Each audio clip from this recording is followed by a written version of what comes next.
I have been reading about sales trainings that is being given to all the sales managers annually. And there are about 4 or 5 techniques that I have seen are recurring ones.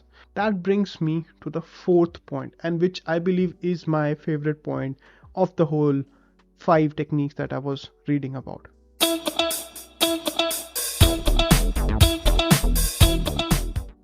And it's about good cop, bad cop scenario. It's fairly standard exercise.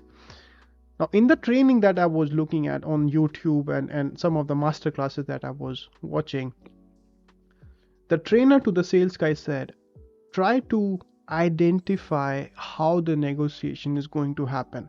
And this is what we call as the discovery phase of the engagement. So whenever a tender process is issued out, or let's say whenever the first quotation is pitched, see the kind of questions the supplier is asking to the buyers. And some of these questions would be, who are the decision makers? What are their designations? We have already spoken about the urgency. Can you draw a timeline for me when the decision will be taken? And they're doing this not to make the conversation going, rather they're trying to identify which decision holder has how much authority and at what point that decision maker will be introduced. So they're trying to, let's say, reserve the benefits of the negotiation deals towards the latter part. All right, so if your boss will only, let's say, enter at the last stage of the negotiation, you can surely expect very limited amount of discounts or deals or concessions given to you unless that stage is arrived at. So often I have seen people disclosing every single thing on a very high level basis, and that's where you would see power centers being defined.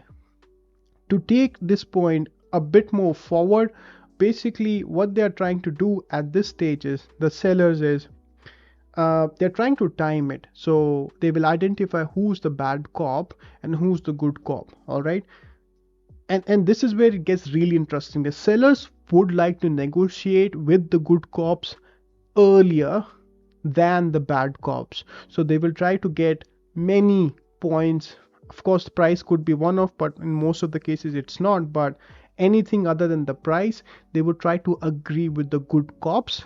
And whenever the bad cop enters into the negotiation, they will try to leverage whatever agreements were done with the good cop against the bad cop as leverage. So they know that both of you, good cop and bad cop, are working for the same organization, so you wouldn't disregard what has been agreed. So it's, please, as a buyer, make sure if you're playing good cop bad cop tactic, you should know whatever decisions are being made should be communicated as to the bad cop directly. And my point of telling you this exercise is this good cop bad cop theory works on timing element. Like I said, if the seller is expecting good cop in the first round of negotiation, bring the bad cop as the first round of the negotiation. Do not concede your points, even if it is small conditions in the early part of the negotiation. Preserve them for later as the leverage. All right, that brings me to the last part, and which is given to them as an assumption, which most likely it's not accurate anymore. But most of the sales trainer will advise the sales manager that the procurement team are experts at market research. They will use whatever your previous information about performance, prices, comments that you have made, whatever you will say will be used against you, sort of a narrative in every negotiation. So sales manager are extremely careful about whatever information is being disclosed. So they run all the scenarios about how much prices I quoted, what were the round wise decrements I given, how am I going to defend if I'm increasing the prices by 15%.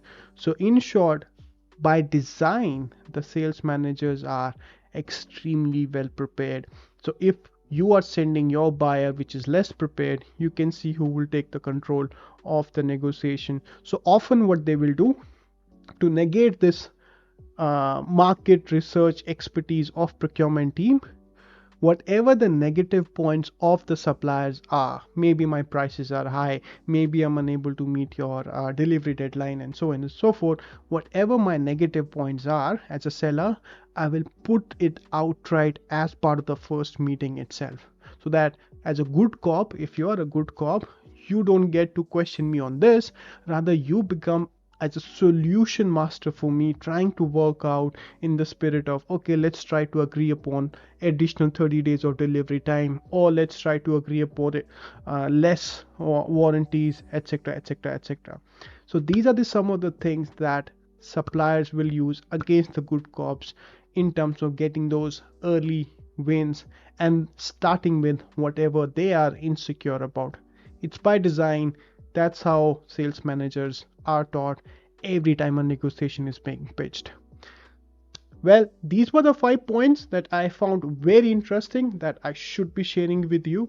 I will continue to read about or even to attend some of these sales webinars and sales training sessions to see how well sales managers are trained to deal against us as a procurement manager. Again, thank you very much for watching this video. It means a lot to me, and please share this video with whomsoever you think can benefit in procurement. My name is Gaurav and I run Super Negotiate as a digital procurement excellence community.